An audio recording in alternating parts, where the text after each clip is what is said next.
એક મિત્રએ મજાકમાં કીધું આમે અડ્ડાઓનું લિસ્ટ છે, આ લોકો ક્યાંય હારું નહીં રાખ્યું. એક મિત્રે કીધું કે જિગ્નેશભાઈ આ તમે હર્ષ સંઘવીનું રાજીનામું માંગ્યું, ભૂલ કરી. મેં તો હજી ટાઈટ માંગીશ. મને કે ના. કેમ? કે બિચારો દયા ને પાત્ર છે, 8મું ભણેલા ને જેટલું રંજાડશો કે તમે.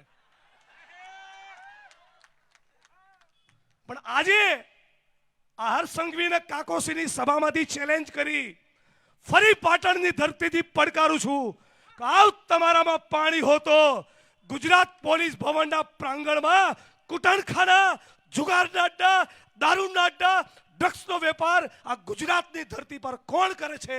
ગુજરાત પોલીસ ભવનના પ્રાંગણમાં મારી સાથે જાહેરમાં ડિબેટ કર. ચાલ આવ જાહેરમાં ચર્ચા કરીએ. અને કાકોસીમાં વચન આપ્યું તું, નહીં વચન આવું પૂછું. 9માના પાઠ્યપુસ્તકનો કોઈ સવાલ તને નહીં પૂછું. પણ નક્કી કર્યું છે કોંગ્રેસ પાર્ટીએ, દુનિયા થાય ખેડૂતોના દેવા માફ ના થાય ત્યાં સુધી આ ઇન્કલાબ રોકાવાનો નથી. દુનિયા થાય દારૂ જુગારના મુદ્દે કોન્ક્રીટ પરિણામ. જિગ્નેશ મેવાણી અને ગૃહમંત્રી હર્ષ સંઘવી છેલ્લા કેટલાય સમયથી એકબીજા પર આક્ષેપો પ્રતિ આક્ષેપો કરતા નજરે પડ્યા છે અને હવે મામલો ગરમાઈ ગયો છે. જિગ્નેશ મેવાણીએ સરકારને આડે હાથ લીધે જેની વિગતે ચર્ચા કરીશું. નમસ્કાર, હું છું પ્રથમ મોદી, આપ જોઈ રહ્યા છો નિર્ભય ન્યૂઝ. ગુજરાતમાં દારૂ અને ડ્રગ્સના મુદ્દે કોંગ્રેસ હવે લડી લેવાના મૂડમાં દેખાઈ રહી છે. આપણે જોયું કે જિગ્નેશ મેવાણીએ દારૂ અને ડ્રગ્સ મુદ્દે ગૃહમંત્રી હર્ષ સંઘવી અને પોલીસ પ્રશાસનને આકરા સવાલો કર્યા હતા અને હવે કાલે ગાંધીનગરમાં ગૃહમંત્રી હર્ષ સંઘવી સાથે જાહેર મંચ પર ડિબેટ કરવાની વાત પણ જિગ્નેશ મેવાણીએ કરી હતી. અને હવે આ બધા વચ્ચે જિગ્નેશ મેવાણી પાટણ પહોંચ્યા છે અને ત્યાંથી સરકારને આકરા પ્રહારો કર્યા છે. સાંભળીએ તેમણે શું કહ્યું હતું. તમારા સંસ્કાર વિશે બોલવા જઈશ તો છોડા નીકળી જશે. દાપણ કરો છો. આ પાટણની યુનિવર્સિટીમાં 4 વખત દારૂ પકડાયો કે નહીં? બોલો મારી આંખ સામે બેઠેલા પાટણ વાસીઓ, તમારી જનેતાની તમને સોગંદ છે. બોલો કે પાટણમાં દારૂ મળે છે કે નથી મળતો? પાટણમાં દારૂ વેચાય છે કે નહીં? પાટણમાં જુગારના અડ્ડા ચાલે છે કે નહીં? પાટણમાં ડ્રગ્સનો કારોબાર છે કે નહીં? પોલીસ હપ્તા ખાય છે કે નહીં? પોલીસના વહીવટદારો છે કે નહીં? તો આવું પાટણ જોઈએ છે. હવે બેટમજી હાથમાં આવ્યા છે. 8 ચોપડી વાળા, તારો તો વારો પાડી દેવાનો છો.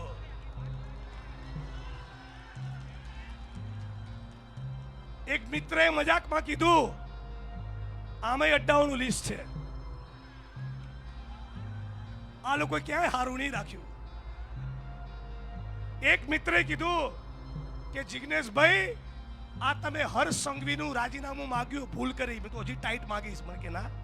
કેમ? કે બિચારો દયા ને પાત્ર છે, 8મું ભણેલા ને જેટલું રંજાડશો કે તમે. પણ આજે આ હર્ષ સંઘવીને કાકોસીની સભામાંથી ચેલેન્જ કરી ફરી પાટણની ધરતીથી પડકારું છું કે આવ તમારામાં પાણી હોતો ગુજરાત પોલીસ ભવનના પ્રાંગણમાં કુટણખાના, જુગારના અડ્ડા, દારૂના અડ્ડા, ડ્રગ્સનો વેપાર આ ગુજરાતની ધરતી પર કોણ કરે છે? ગુજરાત પોલીસ ભવનના પ્રાંગણમાં મારી સાથે જાહેરમાં ડિબેટ કર. ચાલ આવ જાહેરમાં ચર્ચા કરીએ. અને કાકોસીમાં વચન આપ્યું તું, નહીં વચન આવું પૂછું. 9માના પાઠ્યપુસ્તકનો કોઈ સવાલ તને નહીં પૂછું. પણ નક્કી કર્યું છે કોંગ્રેસ પાર્ટીએ, દુનિયા થાય ખેડૂતોના દેવા માફ ના થાય ત્યાં સુધી આ ઇન્કલાબ રોકાવાનો નથી. દુનિયા થાય દારૂ જુગારના મુદ્દે કોન્ક્રીટ પરિણામ ના લાવીએ, ડ્રગ્સના કાળા કારોબારનો ખાત્મો ના કરીએ ત્યાં સુધી અમે અમારો પરિશ્રમ છોડવાના નથી. અને એટલે નારો આપ્યો છે કે ગુજરાતના ખેડૂતોના દેવા માફ કરો અને ડ્રગ્સના ધંધા સાફ કરો. આ મુહિમને લઈને અમારી જન આક્રોશ રેલી નીકળી છે. મારી બહેનો અને માતાઓને ખાસ કહું, અને પાટણવાસીઓ તમને કહું, આ વિડીયો વડગામ પહોંચશે, વડગામના લોકોને પણ કહું, ગુજરાતના ખૂણે ખૂણે બેઠેલા લોકોને કહું કે આ તમારું ઇન્સલ્ટ અને અપમાન છે. આપણા મોહલ્લાની બહેનો માતાઓ સતત કહેતી હોય, આપણા યુવાનો અને વડીલો સતત કહેતા હોય, અને એક બે બદમાશ બુટલેગરો એ દારૂનો ધંધો ગામમાં બંધ ના કરે, એ આપણા માટે પણ એક શરમનો વિષય છે.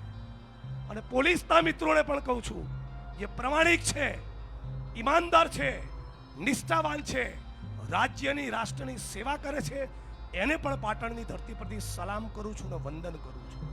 પણ જે કોઠા કબાડા કરે છે, જે લોકો દારૂ અને ડ્રગ્સમાંથી કમાય છે, એમના પટ્ટા તો ઉતરવા જોઈએ. અને એટલું જ નહીં, ધારાસભ્યો, સંસદ સભ્યો, મંત્રીઓ, આઈએસ આઈપીએસ ઓફિસર, મીડિયાના માણસો, ઉદ્યોગપતિઓ જે પણ ખોટું કરે, મારા તમારા સહિત એ બધાના પટ્ટા ઉતરવા જોઈએ. ખોટું કરવું નહીં અને કોઈના બાપથી ડરવું નહીં. મને જો હજળબમ બોલું છું ને પાટણની બજારમાં, કહું છું ને, આખા દેશના ખૂણે ખૂણે જઈને કહું છું કે નરેન્દ્ર મોદી, તમે તો ગુજરાતની આબરૂને નીલામ કરી છે. હજી કહી દઉં, આવનારા દિવસોમાં આવશે રમતું રમતું તમારી જોડે મોદી સાહેબની એવી ફાઇલ અમેરિકા જોડે પડી છે ને કે મોં બતાવવાના લાયક નહીં રહે. આજની તારીખ ને સમયના વિડીયો રેકોર્ડ કરી રાખજો. ભારતના પ્રધાનમંત્રીની વાત કરું છું, અને આખા ગુજરાતમાં, આખા દેશમાં 25 વર્ષથી આ ફિક્સ પગાર આઉટસોર્સિંગ કોન્ટ્રાક્ટના કર્મચારીઓ ગુજરાતના ખૂણે ખૂણે રેલી કરતા હોય, આશા વર્કર, આંગણવાડીની બહેનો, જીએસએફના જવાન, સફાઈ કામદાર, હોમગાર્ડના જવાનો, મલ્ટીપર્પઝ હેલ્થ વર્કર, આ તમામ કર્મચારીઓ એ સતત 25 વર્ષથી કહી રહ્યા છે કે ફિક્સ પગાર આઉટસોર્સિંગ કોન્ટ્રાક્ટની ગુલામીમાંથી અમને મુક્ત કરો. હાઈકોર્ટમાં કેસ જીતી ગયા તો આ દુષ્ટ સરકાર એ સુપ્રીમમાં કેસ દાખલ કર્યો. તમે વિચાર તો કરો. અને પછી નાના કર્મચારીઓને મારી સામે ઉશ્કેરે છે. હવે બિચારા હેડક્વાર્ટરમાં રહેનારા પોલીસના ગરીબ કોન્સ્ટેબલ ભાઈઓ એમની માતાઓ અને બહેનોને દીકરીઓને હેરાન કરી મારી સામે. અલ્યા ભાઈ, 8 ચોપડી તું સમજી લે, આ તારી છૂછા જેવી રેલીથી તો મારા પેટનું પાણી ના લે. પણ અમે તમારો ચિઠ્ઠો ખોલવાનો બરાબર નક્કી કર્યું છે. એટલે સાથીઓ, તૈયાર થઈ જાઓ. એ યુવા પેઢી ગુજરાતની, તૈયાર થઈ જાઓ ઇન્કલાબ કરવા માટે. डरसो नहीं कोईना बाप थी. कही दो कि ये धरती अपने आप की नहीं किसी के बाप की. कही दो पाटणनी बजाરમાં ને ગુજરાતના ખૂણે ખૂણે કે આ સરદાર વલ્લભભાઈ પટેલનું ગુજરાત છે, આ શહીદ આઝમ ભગતસિંહનો દેશ છે, અને ડોક્ટર બાબા સાહેબ આંબેડકરનું બંધારણ આજે પણ અડીખમ અને અકબંધ છે. રવિદાસની ભૂમિ છે. ऐसो चाहूं राज में जहां मिले सभी को अन्न, छोटे बड़े सब सम बसे, रविदास रहे प्रसन्न. અને કબીર કહે છે કે સાईं इतना दीजिए जामे कुटुंब समाय, मैं भी भूखा ना रहूं साधु न भूखा जाए. આ તો હાડા રાશન માંથી ખાઈ જાય છે. રાશન ચોર છે કે નહીં? વિધવા બહેનોના પેન્શન ખાઈ જાય, ગરીબ માણસનું રાશન ખાઈ જાય, દારૂ જુગાર ને ડ્રગ્સ માંથી કમાય. હદ તો એ છે કે હવે તમારા વોટે ખાઈ જાય છે.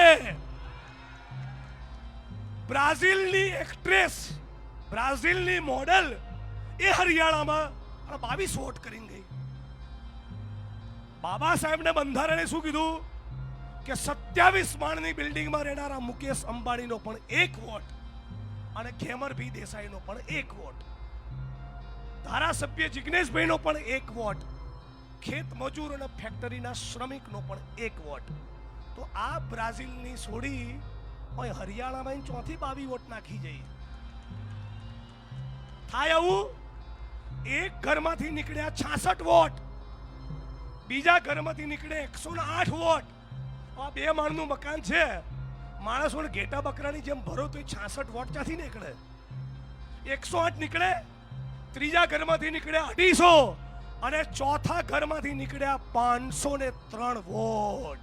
બોલો જય શ્રી રામ. કરી જ નાખ્યું. સાચું ખોટું? પૂંજીપતિઓના દેવા કેટલા માફ કર્યા? 25 લાખ કરોડના.